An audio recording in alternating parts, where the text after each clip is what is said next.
नमस्कार दोस्तों, welcome to sports engineer. दोस्तों, आज इस वीडियो में हम फिजिकल एजुकेशन के क्वेश्चन आंसर्स का चौथा पार्ट देखने वाले हैं। इसमें लगभग 50 क्वेश्चन हमारे होने वाले हैं। चलिए फटाफट से वीडियो को शुरू करते हैं। पहला क्वेश्चन है, क्रायोथेरेपी का अर्थ है। क्रायोथेरेपी, जैसा कि हमने इसके लास्ट पार्ट में डिस्कस किया था कि क्रायो का मतलब होता है आइस। तो राइट आंसर हमारा हो जाएगा कोल्ड थेरेपी। शीत चिकित्सा की बात करते हैं हम क्रायोथेरेपी के अंदर। और हमने दो और देखे थे, एक हाइड्रोथेरेपी और एक था थर्मोथेरेपी। हाइड्रोथेरेपी में हम पानी का यूज़ करते हैं या फिर वाटर का यूज़ करते हैं। थर्मोथेरेपी में टेम्परेचर का यूज़ किया जाता है। अस्थि भंग या फिर बोन फ्रैक्चर का अर्थ क्या होता है? बोन फ्रैक्चर के अर्थ के बारे में हमसे पूछा गया है। राइट आंसर हो जाएगा fracture of bone. A is the correct answer. Simple सा क्वेश्चन है। नेक्स्ट, खेल संबंधी चोटों का पुनर्वास, जिसको हम रिहैबिलिटेशन बोलते हैं, इसमें इसका प्रयोग किया जाता है। चार ऑप्शंस हमारे सामने हैं। राइट आंसर हो जाएगा बी, करेक्टिव एक्सरसाइज, सुधारात्मक व्यायाम। देखिए, जब भी कोई हमें स्पोर्ट्स इंजरी हो जाती है, सबसे पहले हम एग्जाम्पल से इसको समझते हैं। मान लो हमें टेनिस एल्बो हो गई, तो टेनिस एल्बो की जो इंजरी है, उस इंजरी में जब हमें रिहैब सेंटर में भेजा जाता है, तो जहाँ पर हम इंजर्ड हुए हैं, उस पार्ट के ठीक होने के बाद हम धीरे धीरे उसको सही करने की एक्सरसाइज शुरू करते हैं। इसी को बोलते हैं करेक्टिव एक्सरसाइज, जिससे कि वो इंजरी जल्दी हील हो जाए, जल्दी ठीक हो जाए। पार्ट लेग प्रशिक्षण का दूसरा नाम क्या है? Speed play. इसमें हमारा करेक्ट आंसर हो जाएगा। स्पीड प्ले मतलब हम स्पीड के साथ इसमें खेलते हैं। कैसे खेलते हैं? कभी हम तेज दौड़ते हैं, कभी हम धीरे दौड़ते हैं, कभी हम ऊंचाई पे दौड़ते हैं, कभी हम ढलान पे दौड़ते हैं। इसलिए स्पीड का जो वेरिएशन है, स्पीड के साथ जब हम प्ले करते हैं, वो हम पार्ट लेग ट्रेनिंग के अंदर करते हैं। इसलिए सी ऑप्शन हमारा राइट हो जाएगा।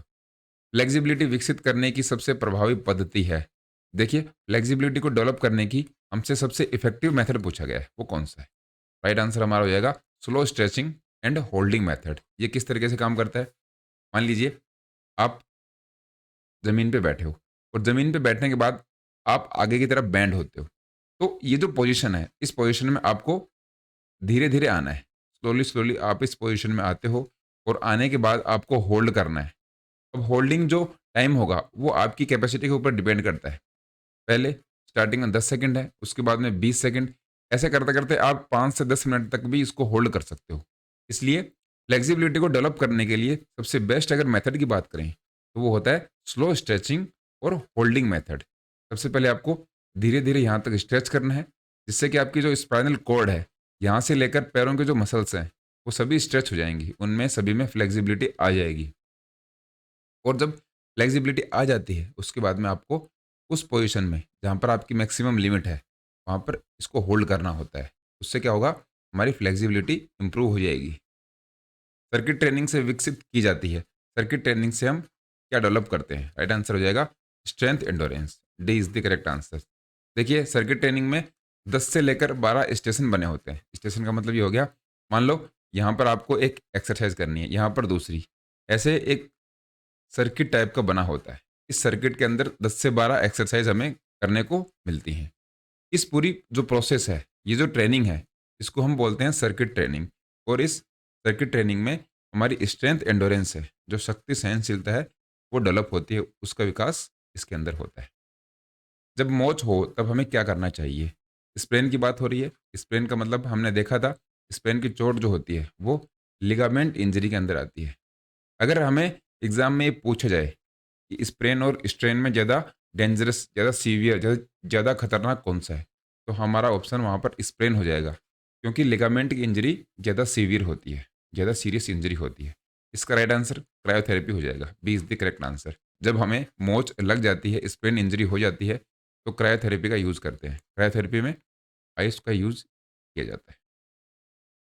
जब पेशी खिंचाव हो तो क्या प्रयोग करना चाहिए? मसल स्ट्रेन हो जाता है। ये हमने देखा था। स्पेन में लिगामेंट और मसल्स में क्या होता है? स्ट्रेन होता है। तो हमें करना चाहिए आइस का यूज़। दोनों में ही हम आइस का यूज़ करेंगे। ए इसमें हमारा करेक्ट आंसर हो जाएगा। निम्न में से कौन प्रतिबंधित पदार्थों की श्रेणी में नहीं आता है? देखिए, बैंड सब्सटेंसेस के बारे में हमें बताना है कि इन 4 ऑप्शंस में से कौन-सा नहीं आता है। एग्ज़ाम में ये जो नहीं है, ये बहुत परेशान करता है। मान लो 100 क्वेश्चंस आपके हैं, इनमें से 2 से 3 क्वेश्चंस आपको ऐसे मिल जाएँगे जिनमें ये सेंटेंस के लास्ट में नहीं मिलेगा। इसका आप विशेष तौर पे ध्यान रखिए।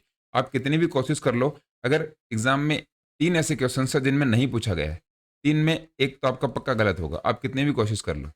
इसलिए ऐसे क्वेश्चंस बहुत ही बदमाश क्वेश्चंस होते हैं, जहाँ भी आपको नहीं मिले, तो उसको आपको अंडरलाइन या फिर राउंड कर देना है, जिससे कि आपको ध्यान में रहे कि इस क्वेश्चंस में हमें नहीं पूछा है। तो नहीं में राइट आंसर हमारा हो जाएगा cannabinoid. B is the correct answer. बाकी कैफ़ीन, निकोटीन और एनाबॉलिक स्टेरॉइड्स ये डोपिंग की श्रेणी के अंदर आते हैं। इंटरवल ट्रेनिंग क्या विकसित करने की एक प्रभावशाली पद्धति है? किसकी बात हो रही है? Interval training. सबसे पहले तो इंटरवल ट्रेनिंग को समझिए। मान लीजिए आपको 1 आवर एक्सरसाइज करनी है, तो इसको पार्ट में तोड़ लेते हैं। पहले 10 मिनट, फिर 10 मिनट, फिर 10 मिनट। अब ये जो 10 मिनट हैं, इसके अंदर भी आप पहले 2 मिनट एक्सरसाइज करोगे, फिर 30 सेकंड का रेस्ट, फिर 2 मिनट एक्सरसाइज, फिर 30 सेकंड का रेस्ट। इस तरीके से इंटरवल में ये की जाती है। ऐसे नहीं है कि आप 10 मिनट तक लगातार एक एक्सरसाइज को करते जाते हो। इसमें रेस्ट भी काउंट होता है और ये रेस्ट बेनिफिशियल होता है नेक्स्ट ट्रेनिंग सेशन के लिए। तो ये जो इंटरवल ट्रेनिंग है, ये क्या डेवलप करने के काम आती है? राइट आंसर हो जाएगा endurance. A is the correct answer. हमारी सहनशीलता ये, जिसको हम देसी लैंग्वेज में स्टेमिना बोलते हैं, उसको डेवलप करने के लिए इंटरवल ट्रेनिंग का यूज़ किया जाता है। सर्किट ट्रेनिंग से क्या विकसित होती है, ये हमने देख लिया। इससे पावर विकसित होती है। यहाँ पे ऑप्शंस के अकॉर्डिंग आपको करना है। ऑप्शन में कहीं भी स्ट्रेंथ नहीं दे रखा। अगर स्ट्रेंथ दिया होता तो हम स्ट्रेंथ कर देते। तो स्ट्रेंथ से मिलता-जुलता है पावर। ये किसमें डेवलप होती है? सर्किट ट्रेनिंग के अंदर। इसको हमने देख लिया। 10 से 12 इसमें स्टेशन होते हैं। खेल में त्वचा की चोटों के लिए शब्द प्रयोग होते हैं। कौन से? एब्रेशन। बी हमारा इसमें करेक्ट आंसर हो जाएगा। कौन सी इंजरी है? Skin injury. स्किन हमने देखा था कि स्किन ऊपर से फट जाती है, फिर उसमें ब्लड निकलता है, वो होता है एब्रेशन के अंदर। वर्टिकल एक्सिस गुजरता है। अब देखिए 2 चीज़ें होती हैं, एक तो होता है हॉरिजॉन्टल, एक होता है वर्टिकल। हॉरिजॉन्टल हमारी जो ज़मीन है, ये हमारी ज़मीन है, धरती है ये, सरफेस है। ये सरफेस का जो एरिया होता है, इसके जो पैरेलल लाइन होती है, उसको हॉरिजॉन्टल बोलते हैं और हॉरिजॉन्टल का जस्ट 90 डिग्री इसका ऑपोजिट होता है वर्टिकल। ये लाइन सीधी नहीं बनी है, बाकी ये लाइन दोनों सीधी होती हैं। ये 90 डिग्री का एंगल इनके बीच में होता है। ये है हॉरिजॉन्टल और ये है वर्टिकल। क्या पूछा हमसे? Vertical axis. तो ये हमारा हो जाएगा एक्सिस और एक्सिस और प्लेन का जो रिलेशन है वो 90 डिग्री का होता है। इसमें राइट एंगल बनता है, एक समकोण बनता है। ये एक्सिस है, तो ये हमारा क्या हो जाएगा? इसके परपेंडिकुलर हॉरिजॉन्टल। इसलिए राइट आंसर इसमें हो जाएगा परपेंडिकुलर टू द ग्राउंड। क्या हमसे पूछा था? वर्टिकल एक्सिस कैसे गुजरता है? तो परपेंडिकुलर मतलब ये 90 डिग्री का एंगल बनाता है हॉरिजॉन्टल से। ये हमने देखा है, ज़मीन से लंबवत या फिर परपेंडिकुलर टू दी ग्राउंड। किस प्रकार के लीवर में भार, बल और आधार के बीच आता है? भार मतलब रेजिस्टेंस और बल मतलब फोर्स और ये है आधार। ये कौन से टाइप का लीवर का एग्जाम्पल है? राइट आंसर हो जाएगा type 2 liver. B is the correct answer. इस तरीके से आप इसको देख सकते हो। मैकेनिक्स की वह शाखा जो बलों के द्वारा वर्णित होती है। मैकेनिक्स की ब्रांच में बतानी है जिसको हम डिस्क्राइब करते हैं फोर्सेस से। राइट आंसर हो जाएगा काइनेटिक्स। लास्ट वीडियो में भी हमने देखा था, तो टेस्ट का 3rd वीडियो है, उसमें काइनेटिक्स और काइनेमेटिक्स को हमने बहुत डिटेल से डिस्कस किया है। अगर आपको नहीं पता तो उस वीडियो में आप देख सकते हो। फिर भी अगर आप दोबारा इसको रिवाइज करना चाहते हो तो एम से आप याद रखिए। काइनेमेटिक्स में एम आता है। एम का मतलब होता है मोशन और मोशन से आप गति ले सकते हो। गति की बात करते हैं काइनेमेटिक्स में और काइनेटिक्स में करते हैं हम फोर्स की बात। क्योंकि मोशन या फिर गति एक बार आ चुकी है, वो काइनेटिक्स में नहीं आएगी। इसलिए काइनेटिक्स में हम फोर्स या बल की बात करते हैं। इसमें हमने ये भी देखा था, टॉर्क नाम का जो फोर्स है, वो भी आता है काइनेटिक्स के अंदर। न्यूटन के द्वितीय नियम को कहते हैं, ये भी हमने देख लिया था, तो मोमेंटम का नियम कहते हैं। सी इसमें हमारा करेक्ट आंसर हो जाएगा। मोमेंटम को अगर हिंदी में बात करें तो उसको बोलते हैं संवेग। F equal to M A, ये इसका फॉर्मूला होता है। न्यूटन के द्वितीय नियम का फॉर्मूला है F equal to M A. F इसमें फोर्स है, एम मास है और ए क्या है? एक्सीलरेशन। इस प्रकार के लीवर में बल भार और आधार के बीच होता है। बल की बात हो रही है, बल मतलब फोर्स। इसके बीच में आ रहा है रेसिस्टेंस और एक्सिस। प्रतिरोध और एक्सिस के बीच में आ रहा है फोर्स आ रहा है। ये टाइप 3 लीवर का एग्जाम्पल हो जाएगा। तो इसमें हमारा करेक्ट आंसर है एक्सिस, रेसिस्टेंस और फोर्स। ऐसे क्वेश्चन हमें एग्जाम में देखने को मिलते हैं। शारीरिक दक्षता का घटक है, कंपोनेंट हमें पूछा है फिजिकल फिटनेस का, इसको एफिशिएंसी या फिर फिटनेस भी बोल सकते हैं। तो इनमें से कौन सा घटक है? राइट आंसर हो जाएगा all of the above. D is the correct answer. कौन कौन से घटक होते हैं? स्पीड, एंडोरेंस, पावर, फ्लेक्सिबिलिटी, और एक कौन सा बच गया? Coordinative abilities. ये 5 घटक होते हैं, 1, 2, 3, 4 और 5। कौन से? फिजिकल फिटनेस के कंपोनेंट्स होते हैं। तो हमसे 3 पूछे गए हैं, इसलिए राइट आंसर हमारा डी हो जाएगा इसके अंदर। रैपिड इंटरवल ट्रेनिंग विकसित करता है, इन 4 ऑप्शंस में से कौन सा होगा? राइट आंसर हो जाएगा speed endurance is the correct answer. गति सहनशीलता। क्या पूछा है? रैपिड इंटरवल ट्रेनिंग, इससे क्या डेवलप होता है? रैपिड इंटरवल ट्रेनिंग मतलब एक इंटरवल ट्रेनिंग हो रही है, उसमें जो रेस्ट है वो मिनिमाइज कर देंगे हम, उसको कम कर देंगे। वो कम करने के बाद में हम एक्सरसाइज कंटिन्यू करते जाते हैं, उससे हमें क्या मिलती है? स्पीड एंडोरेंस मिलती है। स्पीड एंडोरेंस का मतलब है लंबे टाइम तक हम एक ही स्पीड से या फिर बहुत ज़्यादा स्पीड से उसको मेंटेन करके जब एक्सरसाइज करते हैं, उसको बोलते हैं स्पीड एंडोरेंस। किससे डेवलप होती है? रैपिड इंटरवल ट्रेनिंग से। रेसिस्टेंस क्षमता को क्या कहते हैं? थकान के विरुद्ध जो रेसिस्टेंस होता है उस क्षमता को हम क्या बोलते हैं?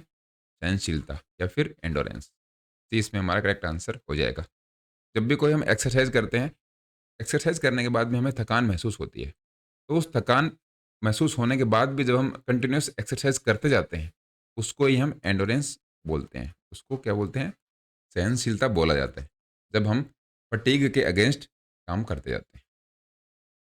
शरीर की सबसे शक्तिशाली मांसपेशी निम्न में से कौन सी है? देखिए, वैसे तो हम सबसे मोस्ट पावरफुल मसल्स की बात करते हैं पूरी बॉडी के अंदर, तो वो होती है मसेटर। जबड़े के अंदर होती है मसेटर।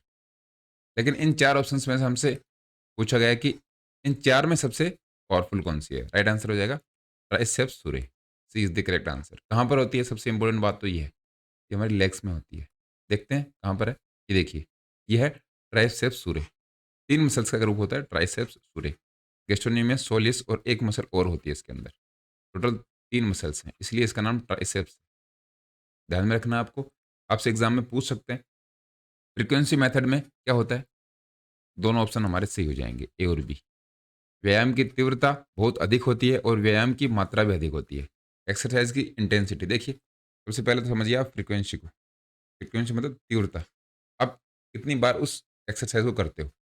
इसमें एक्सरसाइज इंटेंसिटी बहुत ज़्यादा हाई होती है। हाई होने का मतलब है आप कोई भी जो फिजिकल एक्टिविटी है, कोई भी एक्सरसाइज है, उसको बहुत जल्दी करते हो, बहुत हाई इंटेंसिटी से करते हो।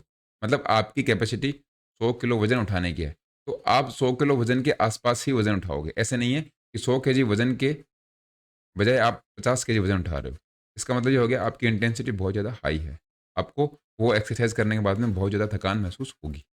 दूसरा है लेस अमाउंट ऑफ एक्सरसाइज़। इसका मतलब ये नहीं है कि आप पूरे दिन 100 किलो वज़न उठा के एक्सरसाइज़ करते रहोगे। कर भी नहीं पाओगे, पहली बात तो ये है। दूसरी बात, आपको वहाँ पर एक्सरसाइज़ की जो अमाउंट है वो कम रखनी होती है। क्योंकि मान लो आप जैसे कि जिम में जाते हो। जिम में जाने में आप स्टार्टिंग में 2 किलो के डंबल उठाते हो। 2 किलो के डंबल उठा के आपने एक्सरसाइज़ शुरू कर दी। लेकिन ऐसे चलते-चलते जब आप 20 किलो या 25 किलो के डंबल उठाते हो, तो पहले तो आप 2 किलो में आपकी जो फ्रीक्वेंसी थी डंबल उठाने की, या फिर आप कितने टाइम तक कर रहे हो, तो वो मान लो आप 30 मिनट तक कर सकते थे। लेकिन 20 किलो जब आप वज़न उठा रहे हो, तो वो आपका 7 से 8 मिनट ही काफ़ी होता है। तो मतलब आपका टाइमिंग कम हो गया, लेस अमाउंट ऑफ एक्सरसाइज़। आप एक्सरसाइज़ कम कर रहे हो, लेकिन आपकी इंटेंसिटी बढ़ गई। ये इसका समझने का तरीका है। बॉडी मास इसकी सहायता से मापी जाती है। बॉडी मास को मापने के लिए हम आपको पता है ये क्या यूज़ करते हैं? Skin fold caliper. अगर आपको चर्बी ऑप्शन में दिया हो, तो वो भी सही हो जाएगा। स्किन फोल्ड कैलिपर से हम बॉडी मास को मेज़र करते हैं। स्पाइनल कॉर्ड की एक चोट कौन-सी है? 4 ऑप्शंस हमारे सामने हैं। इसमें से स्पाइनल कॉर्ड की इंजरी बतानी है। राइट आंसर हो जाएगा स्लिप डिस्क। लास्ट वीडियो में हमने डिस्कस किया था, ये आपकी स्पाइनल कॉर्ड है। इसके अंदर बहुत सारी बोन्स लगी हैं, जिनको हम डिस्क बोलते हैं। तो डिस्क जब स्लिप हो जाती है अपनी जगह से जब फिसल जाती है, उसी को ही स्लिप डिस्क बोलते हैं। सिंपल सा ये कांसेप्ट है इसका। स्पाइनल कॉर्ड मतलब मेरुदंड या फिर रीढ़ की हड्डी, जिसको हम बोलते हैं, और उसमें होती है स्लिप डिस्क। स्टैंडर्डाइज परीक्षण में होना चाहिए, ये भी हमने देखा है। इसमें तीनों होनी चाहिए, वैलिडिटी, रिलायबिलिटी और ऑब्जेक्टिविटी। इन तीनों को भी हमने लास्ट वीडियो में बहुत अच्छे तरीके से डिस्कस किया है। खेलों में चोटों को खोज, उपचार और पुनर्वास से संबंधित विज्ञान है। डिस्कवरी, ट्रीटमेंट और रिहैब। स्पोर्ट्स इंजरीज में हम कौन से साइंस के अंदर देखते हैं? तो आपको पता होगा, स्पोर्ट्स मेडिसिन के अंदर हम इनको पढ़ते हैं। किन्सियोलॉजी में हम इसको नहीं पढ़ते। किन्सियोलॉजी में हम मोशन का अध्ययन करते हैं या फिर मोशन की स्टडी करते हैं, जिसमें हमारे प्लेन आ गए, एक्सिस आ गए और लीवर आ गए, ये सारे हम स्टडी करते हैं किन्सियोलॉजी में। मॉडिफाइड फिजिकल एजुकेशन, इसके अंदर भी हम ट्रीटमेंट और रिहैब की बात नहीं करते। हेल्थ एजुकेशन में आपको पता ही है, हम बहुत सारी बीमारियों के बारे में पता करते हैं, लेकिन स्पोर्ट्स इंजरीज, ट्रीटमेंट और रिहैब, इन सब के बारे में हम पता करते हैं स्पोर्ट्स मेडिसिन के अंदर। खेल चोटों के उपचार में निम्न सामान्य हाइड्रोथेरेपी उपकरण प्रयोग करता है। क्या बात हो रही है? कॉमन हाइड्रोथेरेपी इक्विपमेंट यूज किया जाता है इसके ट्रीटमेंट में स्पोर्ट्स इंजरीज में। राइट आंसर हो जाएगा वर्लपूल बाथ। 20 में हमारा करेक्ट आंसर है। देखिए, डायथर्मी, हॉट पैक और वैक्स बाथ ये नहीं होते, लेकिन कॉमन हाइड्रोथेरेपी पूछी है, तो यहाँ पर आपको नाम ध्यान में रखना है हाइड्रो। हाइड्रो का मतलब पानी, वाटर या फिर H2। तो ये हमें वर्लपूल बाथ में ही देखने को मिलता है। बाथ अगर कहीं पर भी होगा और उसके साथ में वर्लपूल, इसका मतलब सीधी सी बात है, पानी का यूज़ होगा। कई बार आपको ये भी देखने को मिलेगा सन बाथ। आप इससे ये मत समझना कि आप सूरज के साथ नहाते हो, ये इसका मतलब ये नहीं हो गया।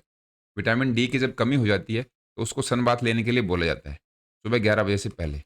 अगर आप 11 से 3 बजे के बीच में सन बाथ लोगे, तो सन बाथ के साथ-साथ आपको टैनिंग भी हो जाएगी।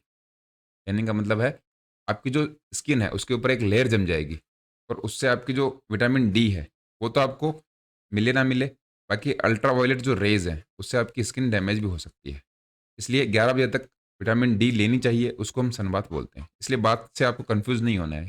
सनबाथ का मतलब ये नहीं है कि आप बाहर जाके नहा रहे हो। लेकिन व्हर्लपूल बाथ का ज़रूर मतलब है कि आप पानी से नहाते हो या फिर पानी से आप मेडिसिन लेते हो, स्पोर्ट्स इंजरीज़ के अंदर।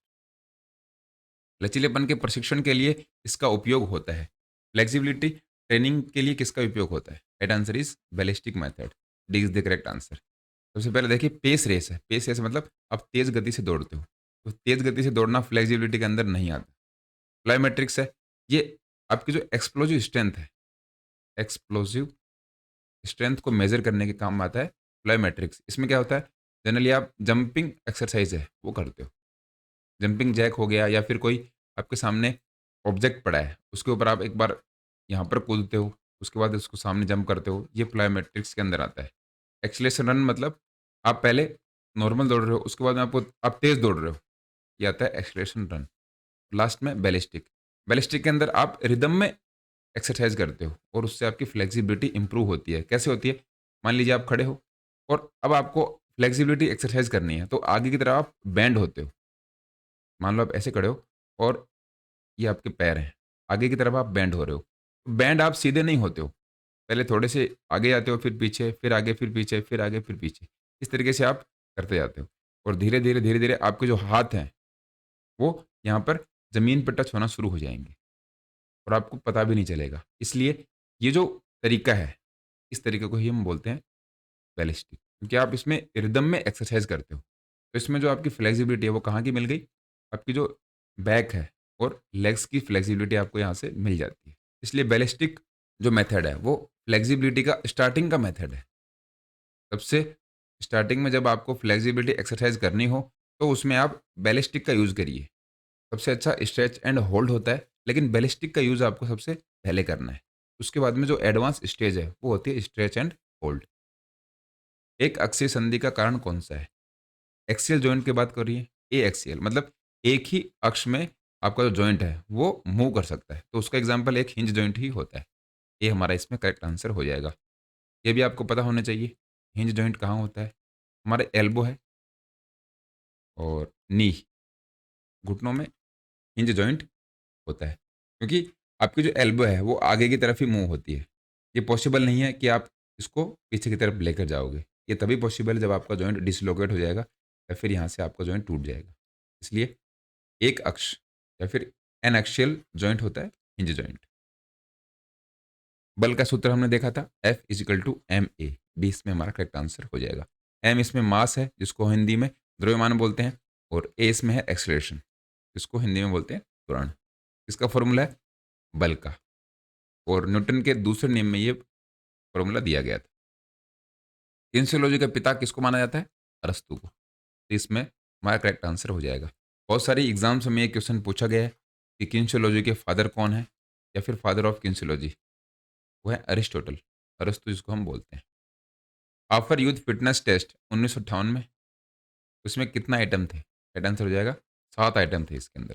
7 आइटम्स आर देयर। ये देखिए 7 आइटम्स कौन से थे? Pullups, flexed arm hang, modified pullup, shuttle run, standing long jump, 50 yard dash और 600 यार्ड रन। 7 आइटम है ऑफर्ड यूथ फिटनेस टेस्ट के अंदर।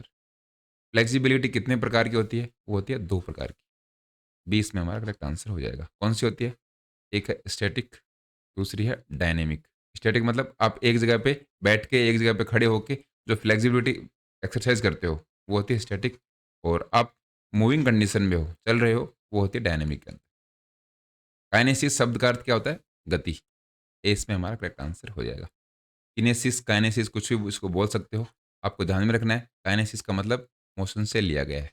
इंग्लिश का वर्ड नहीं है, कोई लैटिन वर्ड हो सकता है, तो इसको आपको ध्यान में रखना है। काइनेसिस मतलब मोशन। इसमें आपको कंफ्यूज नहीं होना है। एक है काइनेटिक्स और है एक काइनेमेटिक्स।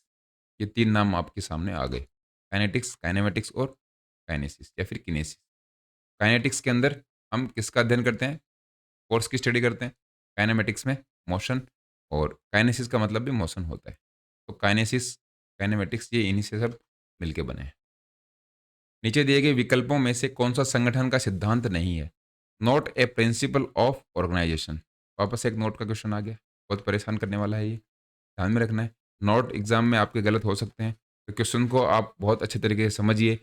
पता है एग्जाम में बहुत ज़्यादा प्रेशर रहता है, हम क्वेश्चन को कई बार अच्छे तरीके से नहीं देख पाते, लेकिन फिर भी आप ध्यान रखिए नोट आपको मिले तो नोट के तो आप इतने राउंड लगा दीजिए कि आपको नोट सबसे पहले दिखाई दे। ये आपको ध्यान रखना है। नोट पूछा है तो ऑर्गेनाइजेशन का जो प्रिंसिपल है वो ओवरलैपिंग नहीं होता। ये ऑर्गेनाइजेशन का एक प्रिंसिपल नहीं है। बाकी विकेंद्रीकरण, डेलीगेशन और कम्युनिकेशन, ये तीनों ही प्रिंसिपल होते हैं ऑर्गेनाइजेशन के। बहुत बार पूछा गया क्वेश्चन है, इसलिए ये क्वेश्चन इंपॉर्टेंट है, आपको नेक्स्ट एग्जाम में पूछा जा सकता है। हार्वर्ड स्टेप टेस्ट में 5 मिनट के लिए विषय पूरा किया जाता है। यदि उसके कुल पल्स काउंट 250 थे तो उसकी योग्यता इंडेक्स क्या होगी? हमें क्या पूछा है? क्वालिफाइंग इंडेक्स पूछी है, और ये एक न्यूमेरिकल टाइप का क्वेश्चन है। अगर आपको उसका फॉर्मूला नहीं पता है तो क्वेश्चन आपके लिए बहुत ज़्यादा हार्ड है, और फॉर्मूला पता है तो इससे इजी क्वेश्चन कोई भी नहीं मिलेगा आपको। देखिए इसमें क्या दिया गया है, ध्यान से आपको देखना है। 5 मिनट है, तो सबसे पहले हार्वर्ड स्टेप टेस्ट है, उसका फॉर्मूला होता है मेजर करने के लिए, वो क्या होता है? 100 इंटू टेस्ट की ड्यूरेशन बतानी है। टेस्ट ड्यूरेशन मतलब टेस्ट कितने समय में कंप्लीट हुआ है, इसमें सेकंड्स में, इसके भाग में अपॉन 2 इंटू सम ऑफ, सम मतलब जोड़, इसका हार्ट बीट्स का। ये फॉर्मूला है हार्वर्ड स्टेप टेस्ट में इंडेक्स को मेजर करने का। अब इसके अकॉर्डिंग हम इसको देखते हैं। 100 इंटू 5 मिनट दी गई हैं, तो 5 मिनट को सेकंड्स में जब चेंज करेंगे तो 1 मिनट में 60 सेकंड होते हैं। इसका मतलब 300 सेकंड तक ये काम किया गया है। तो 100 इंटू 300 अपॉन 2 पहले ही हमें फॉर्मूले में दिया गया है। ये देखिए sum of heart beat, heart beat हमें 250 दी गई है, 250 इसमें हार्ट बीट हो गई। इसको हम सॉल्व कर लेते हैं। ये 0 से 0 चला गया, 25 ये 4 बार गया, और 2 है ये 15 बार गया, तो ये आ गया हमारा 60। देखते हैं 60 आंसर सही है गलत है। ए हमारा राइट आंसर हो जाएगा। 60 इज द करेक्ट आंसर। इस तरीके से आपको ये निकालना है। अगर आपको यहाँ पे 3 मिनट दिए होते, सिंपल है, 3 को 60 से मल्टीप्लाई कर लो, 180, 2 इंटू, और यहाँ पर भी 180 दिए होते तो फिर तो ये और ईजी हो जाता। इससे ये कट जाएगा और 2 ये 50, तो हमारा आंसर 50 आ जाता। इस तरीके से आप इसको सॉल्व कर सकते हो। तो हार्वर्ड स्टेप टेस्ट के लिए ये फॉर्मूला आपको ध्यान में रखना है। 100 से मल्टीप्लाई करना है किसको? टेस्ट की ड्यूरेशन, जो टेस्ट में समय लगा है वो सेकंड्स में आपको होना चाहिए, मिनट में नहीं चलेगा। मिनट में आपको क्वेश्चन में दे रखा है, उसको आपको सेकंड्स में चेंज करके इस फॉर्मूले में लिखना है। इसके बाद में इसके अपॉन में, upon 2 into some of heart beats, आपकी जो हार्ट बीट्स हैं जो क्वेश्चन में आपको दी हुई होंगी, उससे इसको 2 से मल्टीप्लाई करना है, और डिवाइड करके आप इसका आंसर निकाल सकते हो। वह कौन सा सिद्धांत या फिर प्रिंसिपल है जो कहता है कि स्टेट और ट्रेट एंजाइटी में कॉग्निटिव तथा सोमेटिव कारक होते हैं? राइट आंसर हो जाएगा multidimensional anxiety theory. C is the correct answer. इसको आप अच्छे तरीके से समझ लीजिए। दो कौन सी थ्योरीज हैं? कॉग्निटिव और सोमेटिव थ्योरीज। स्टेट और स्टेट एंजाइटी, इनमें मल्टी डायमेंशनल एंजाइटी थ्योरी के अंदर ये आता है, ध्यान में रखना है इसको। लैंड फ्रिक्शन निर्भर करता है, किस पे निर्भर करता है? धरातल के स्वरूप और पदार्थ के स्वरूप पर, on the nature of surface and the nature of matter. किसकी बात हो रही है? Land friction. देखिए इसको अच्छे तरीके से समझते हैं। मान लीजिए आप किसी रोड पे पैदल जा रहे हो, इसमें आप आराम से पैदल जा सकते हो। इसमें क्या आएगा? नेचर ऑफ द सरफेस, जो नीचे की सरफेस है उसकी नेचर क्या है? वो खुरदरी टाइप की है, रफ सरफेस है, तो उसमें आपको चलने में कोई दिक्कत नहीं आएगी, आप आराम से जा सकते हो। नेचर ऑफ मैटर, मैटर का मतलब इसमें कौन सा मैटर यूज़ किया गया है, या फिर आपके जो शूज़ हैं वो कौन से हैं। अगर आपके फिसलने वाले शूज़ हैं तो भी आप जो रफ सरफेस है इस पे आराम से निकल सकते हो। इसके बजाय अगर सरफेस हमें ये मिले आइस, बर्फ़ पे आप चलोगे तो बर्फ़ पे आप बिल्कुल नहीं चल पाओगे, क्योंकि जो फ्रिक्शन है वो बहुत ज़्यादा कम हो जाएगा इसका, और यहाँ पे फ्रिक्शन हाई है। इसलिए जो सरफेस है उसकी नेचर भी डिपेंड करती है आपके फ्रिक्शन के ऊपर। इसकी बात हो रही है लैंड फ्रिक्शन की। अगर हम लैंड फ्रिक्शन की बात करें तो मान लीजिए इसी रोड का एग्जांपल ले लेते हैं। इस रोड पे मान लो आपने इसके बाद में क्या किया, इसके ऊपर ऑयल बिछा दिया। ऑयल बिछाने से क्या होगा? यहाँ का फ्रिक्शन कम हो जाएगा। जैसे ही फ्रिक्शन कम होगा या फिर घर्षण कम होगा, इस पे आप चलोगे तो चल नहीं पाओगे, क्योंकि अब फ्रिक्शन बहुत कम हो चुका है।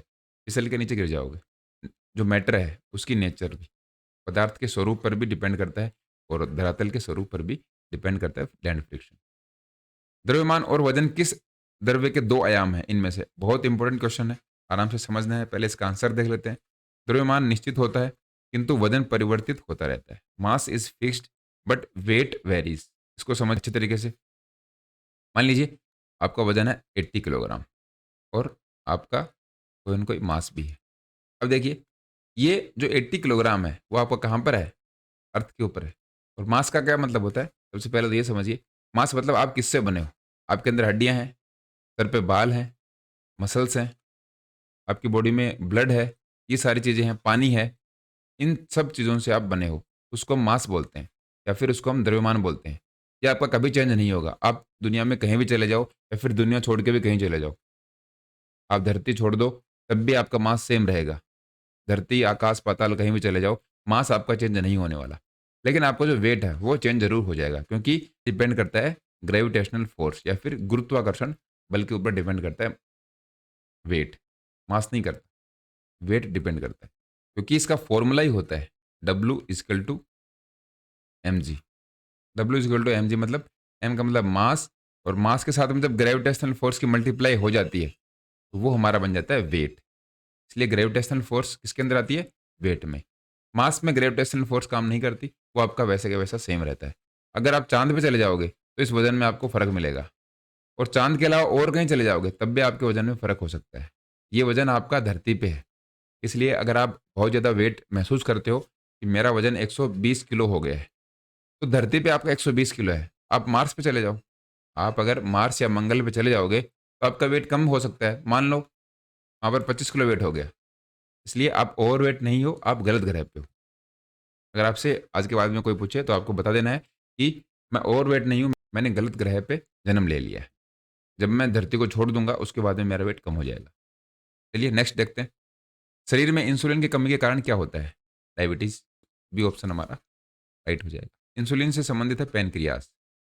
नेक्स्ट है, अस्थि मांसपेशी की संकुचन इकाई है, contractile unit of muscle. Important question है, काफ़ी बार एग्जाम में इसको पूछा जाता है। राइट आंसर हो जाएगा sarcomere, is the correct answer. Sarcomere सबसे स्मॉलेस्ट जो यूनिट है इसकी, कॉन्ट्रैक्टाइल यूनिट, संकुचन जो इकाई है मसल की, वो सार्कोमेयर ही होती है। इसके अंदर होती है मायोफैब्रिल के अंदर। शारीरिक शिक्षा की आधुनिक संकल्पना है, modern concept of physical education, वो कौन सा है? वो है एजुकेशन थ्रू फिजिकल एक्टिविटी। शारीरिक क्रियाओं द्वारा जब हम शिक्षा देते हैं वो है modern concept of physical education. इसको आपको ध्यान में रखना है, ये भी काफ़ी इंपॉर्टेंट क्वेश्चन है। एग्जाम में पूछने के चांसेस इसके बढ़ जाते हैं, क्योंकि आजकल जो फिजिकल एजुकेशन है उसका ट्रेंड क्या चल रहा है? उसका ट्रेंड है education through physical activity. Management का मुख्य कार्य आयोजन है, उसमें क्या है? ध्येय निर्माण तथा लक्ष्य कथन। इसमें क्या है? गोल सेटिंग करना। देखिए जब भी हम कोई मैनेजमेंट की बात करते हैं, तो मैनेजमेंट की जो प्लानिंग करते हैं, प्लानिंग के लिए हमारा एक कोई ना कोई गोल होना चाहिए। अगर हमारा कोई गोल नहीं है तो हम किस बात की प्लानिंग करेंगे? ये किस तरीके से होगा? देख लीजिए। मान लो हमें कोई टूर्नामेंट करवाना है। टूर्नामेंट की जब हम प्लानिंग करने बैठते हैं तो हमारा गोल क्या है? गोल हमारा ये है, 2 दिन का जो टूर्नामेंट है वो आराम से कंप्लीट हो जाए, उसमें कोई प्रॉब्लम नहीं आए। ये हमारा गोल है। अगर हम उस गोल पे काम नहीं करेंगे या फिर हम गोल नहीं बनाएँगे, तो हम उसको मैनेज अच्छे तरीके से नहीं कर पाएँगे, हमारा मैनेजमेंट खराब हो जाएगा। इसलिए गोल सेटिंग करना एक मैनेजमेंट के लिए या फिर एक मैनेजमेंट की जो प्लानिंग करते हैं, उसके लिए बहुत ज़्यादा ज़रूरी होता है। अधिकतम शक्ति को बढ़ाने के लिए भार मानक ढांचा होता है। देखिए, मैक्सिमम पावर बढ़ाने की बात कर रहे हैं। मैक्सिमम पावर को बढ़ाने के लिए हमारा जो स्टैंडर्ड फ्रेमवर्क है, वो कौन-सा होना चाहिए? राइट आंसर हो जाएगा 1 और 3। ये देखिए। भार का अधिक होना और विश्राम मध्यांतर का अधिक होना क्या है? ओवरलोडिंग और लॉन्गर रेस्ट इंटरवल। अगर हमें मैक्सिमम पावर चाहिए, अधिकतम अगर हमें शक्ति चाहिए, उसके लिए हम ओवरलोड करेंगे। ओवरलोड करने का मतलब ये नहीं है कि जैसे गाड़ी को ओवरलोड करते हैं तो आपके ऊपर बहुत ज़्यादा वजन डाल दिया जाएगा और आप फिर उसको लेके चलोगे। ऐसा ओवरलोड में नहीं होता। ओवरलोड में है, मान लीजिए आप 50 टू 60% की जो कैपेसिटी है, उससे आप पहले एक्सरसाइज कर रहे थे। अब उसको हम इंक्रीज़ कर देंगे, 80 टू 90% कर देंगे। 80 टू 90% इंटेंसिटी से आप अब एक्सरसाइज कर रहे हो, उसको ओवरलोड की कैटेगरी में हम लेकर आते हैं और लॉन्गर रेस्ट इंटरवल मिलेगा। क्योंकि जब आप बहुत ज़्यादा एक्सरसाइज कर लोगे, इसके बाद में आपको रेस्ट भी प्रॉपर चाहिए। रेस्ट में क्या होती हैं? मसल अपने आप को बिल्ड करती हैं। बिल्ड क्यों करती हैं? क्योंकि एक्सरसाइज करने से मसल टूट जाती हैं। मसल्स के जो टिश्यूज़ हैं, वो टूट जाते हैं, फट जाते हैं, उनमें ब्रेकडाउन हो जाता है। उनको ठीक करने के लिए जब हम प्रोटीन लेते हैं, तो प्रोटीन मसल्स में जाते हैं, उन टिश्यूज़ को वो ठीक करते हैं। इस सारी प्रोसेस के अंदर हमें रेस्ट की रिक्वायरमेंट होती है। हमारी मसल्स को रेस्ट चाहिए होता है, बॉडी को रेस्ट चाहिए होता है। इसलिए मैक्सिमम पावर के लिए हम ओवरलोड और लॉन्गर रेस्ट इंटरवल करते हैं। ये आपको ध्यान रखना है, लॉन्गर रेस्ट इंटरवल है। शॉर्टनिंग ऑफ रेस्ट इंटरवल ये नहीं होगा। अगर हम शॉर्ट इंटरवल लें, मान लीजिए एग्ज़ाम्पल से देख लेते हैं, अगर हम छोटा इंटरवल लेंगे, थोड़े टाइम के लिए अगर हम रेस्ट लेंगे, तो धीरे-धीरे हमारी जो मसल्स हैं, वो इतनी भयंकर दर्द करना शुरू कर देंगी कि वो हमें प्रॉपर काम ही नहीं देंगी। हम उनसे अच्छे तरीके से काम नहीं ले पाएँगे। इसलिए रेस्ट बहुत ज़्यादा ज़रूरी है। अगर आप पढ़ाई करते हो, तो उसमें भी आपको रेस्ट चाहिए। लेकिन अगर आप रेस्ट ही कर रहे हो, तो आपको अब पढ़ाई करने की ज़रूरत है, क्योंकि रेस्ट से किसी का भला आज तक नहीं हुआ है। आपको काम करना ही पड़ेगा। मानव शरीर की अस्थियाँ किस आधार पर वर्गीकृत की जाती हैं? देखिए, हमारी जो ह्यूमन बोन्स हैं, उसको क्लासिफ़ाई किस तरीके से हम करते हैं? ये नेट में बहुत बार पूछा गया क्वेश्चन है।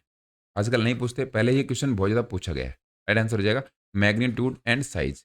सी ऑप्शन हमारा करेक्ट हो जाएगा। इसमें आपको शेप एंड साइज़ भी ऑप्शन में देखने को मिल सकता है।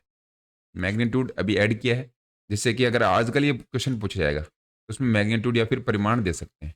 इसलिए हमारी जो ह्यूमन बॉडी है, उसके अंदर बोन्स का जो क्लासिफिकेशन है, बोन्स को वर्गीकृत किया गया है। वो किससे किया गया है? शेप और साइज़ के अकॉर्डिंग उनको क्लासिफ़ाई कर दिया गया है। एयर कैपेसिटी निर्भर करती है, किस पे डिपेंड करती है? 1 और 4 राइट आंसर हो जाएगा। एलोवेलर आकार, तो एलोवेली है। अब देखिए एलोवेली क्या होती है? हमारा जो रेस्पिरेटरी सिस्टम है, रेस्पिरेटरी सिस्टम के अंदर जो लास्ट की जो स्टेप है, ऐसे कुछ ये गुब्बारा सा बना होता है। ये लास्ट की स्टेप में आती हैं एलोवेली। इसकी स्पेलिंग आप देख लेना। वहाँ पर क्या होता है? गैस का एक्सचेंज होता है। Gases exchange. गैस का एक्सचेंज बहुत भारी गैसेज़ इसमें नहीं होती। ऑक्सीजन और CO2।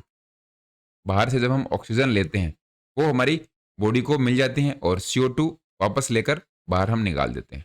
तो ये जो साइज़ है एलोवेली की, ये अगर बड़ी हुई होती है, ये अगर बड़ी साइज़ होगी, उसका आकार अगर बड़ा होगा, उनकी साइज़ बड़ी होगी, तो एयर कैपेसिटी या फिर वायु धारिता ज़्यादा होगी। एक तो ये पॉइंट हमारा क्लियर हो गया। दूसरा है इंटरकोस्टल मांसपेशियों की ताकत। हमारे जो इंटरकोस्टल मांसपेशियाँ हैं, जैसे कि रेस्पिरेटरी सिस्टम है, इसके अंदर बहुत सारी मसल्स होते हैं, छोटी-छोटी मसल्स होती हैं। वो अगर स्ट्रेंथिंग नहीं होंगी, वो मजबूत नहीं होंगी, तो भी हमारी एयर कैपेसिटी कम हो सकती है। ये दोनों जो फैक्टर हैं, ये काम करते हैं वायु धारिता अच्छा या बुरा बनाने के लिए। सही उत्तर बताइए, राइट आंसर हमें बताना है। राइट आंसर हो जाएगा सी। देखते हैं इसको। Friction is a negative and positive force for work. देखिए इसको समझिए। फ्रिक्शन मतलब घर्षण। तो फ्रिक्शन तो आप समझ गए होंगे। अगर आपको नहीं पता तो आपको फटाफट बता देते हैं। कोई सरफेस है, इस पे आप चल रहे हो, तो चलने के टाइम पे आप इस साइड फोर्स लगा रहे हो और ये जो सरफेस है, ये आपके सामने की तरफ फोर्स लगा रही है। ये जो ऑपोजिट फोर्स है, इसको हम फ्रिक्शन या फिर घर्षण बोलते हैं। एक चीज़ तो यहाँ पर हमारी क्लियर हो गई, ये होता है फ्रिक्शन। फ्रिक्शन ज़रूरी भी है और अगर ज़्यादा फ्रिक्शन हो जाए तो ये खतरनाक भी हो सकता है। यही हमसे क्वेश्चन में पूछा गया था। क्या है? फ्रिक्शन नेगेटिव और ये पॉजिटिव भी हो जाता है। सबसे पहले देखते हैं पॉजिटिव कैसे होता है। पॉजिटिव ये इस तरीके से होता है क्योंकि यहाँ पर हमने लास्ट जो क्वेश्चन है उसमें भी डिस्कस किया था, रफ सरफेस है तो इसमें आप आसानी से चल सकते हो। इसलिए ये हमारा जो फ्रिक्शन है ये हो गया पॉजिटिव। लेकिन इस पे हमने ऑयल बिछा दिया, उसमें हम लास्ट वाला जो एग्जाम्पल है उसी को दोबारा लेते हैं। इस पे अगर हमने ऑयल की जो लेयर है वो बिछा दी, अब ये नेगेटिव फ्रिक्शन हो जाएगा। फ्रिक्शन पॉजिटिव और नेगेटिव होता है। स्पोर्ट्स के पॉइंट ऑफ व्यू से बात करें तो एक जैवलिन थ्रोअर है, वो जैवलिन को सामने की साइड में थ्रो कर रहा है और उसी साइड से अगर हवा आ रही है तो ये नेगेटिव फ्रिक्शन हो जाएगा। लेकिन अगर हवा इस साइड है तो ये पॉजिटिव फ्रिक्शन हो जाएगा। इस तरीके से आप इनको समझिए। भारतवर्ष में शारीरिक शिक्षा का प्रथम शिक्षक प्रशिक्षण महाविद्यालय कहाँ खोला गया था? फिजिकल एजुकेशन का जो पहला ट्रेनिंग स्कूल है या फिर ट्रेनिंग कॉलेज है वो कहाँ पर खोला गया था? आप सभी को पता है, चेन्नई में खोला गया था। कौन सा था? YMCA, young man Christian association. कब खोला गया था? 1920। किसने खोला था? HC बक। HC बक कहाँ के थे? USA। इन सभी को आपको ध्यान में रखना है। इंटरवल ट्रेनिंग का जो लोड है वो किस पे डिपेंड करता है? राइट आंसर देख लेते हैं, 2 और 4 कौन कौन से? आपकी हार्ट रेट है और लैक्टिक एसिड कंसंट्रेशन। देखिए इन दोनों को समझते हैं। इंटरवल ट्रेनिंग की बात हो रही है। इंटरवल ट्रेनिंग को हमने अच्छे तरीके से देखा है। इसमें पहले हम एक्सरसाइज करते हैं, उसके बाद में रेस्ट करते हैं, फिर एक्सरसाइज, फिर रेस्ट। इसलिए ये जो एक्सरसाइज और रेस्ट है ये दोनों ही इसमें यूजफुल होते हैं। किसके अंदर? इंटरवल ट्रेनिंग के अंदर। तो उसमें हमारी जो हार्ट रेट है वो जो लैक्टिक एसिड बन रहा है, जब हम रेस्ट करते हैं तो लैक्टिक एसिड बन जाता है। दोबारा एक्सरसाइज करते हैं तो वापस दूर होता है और फिर वो वापस बनता है। लेकिन अगर कंटिन्यूअस हम इस एक्सरसाइज को करते जाते हैं तो लैक्टिक एसिड फॉर्मेशन धीरे धीरे कम होना शुरू हो जाती है और हार्ट बीट भी नॉर्मल हो जाती है। इसलिए इंटरवल ट्रेनिंग में ये वेट है, यहाँ पर आप इसको लोड कर सकते हो। लोड है किसके ऊपर डिपेंड करता है? वो हार्ट रेट और लैक्टिक एसिड कंसंट्रेशन पे डिपेंड करता है। इसका मतलब ये हो गया, अगर हार्ट रेट बढ़ी हुई है तो इंटरवल ट्रेनिंग का जो लोड है वो ज़्यादा है, और लैक्टिक एसिड अगर ज़्यादा है या फिर लैक्टिक एसिड ज़्यादा फॉर्म हो रहा है, ज़्यादा बन रहा है बॉडी के अंदर, इसका मतलब जो इंटरवल ट्रेनिंग है उसका लोड भी ज़्यादा है। इस तरीके से ये क्वेश्चन आपको समझाने की कोशिश कर रहा है।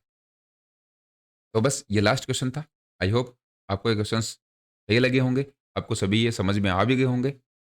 इन क्वेश्चंस की आपको पीडीएफ मिलेगी। पीडीएफ में आपको आंसर नहीं मिलेंगे क्योंकि आप इनको आसानी से प्रैक्टिस कर सकते हो। तो आपकी प्रैक्टिस के लिए पीडीएफ टेलीग्राम चैनल पर डाल दी जाएगी।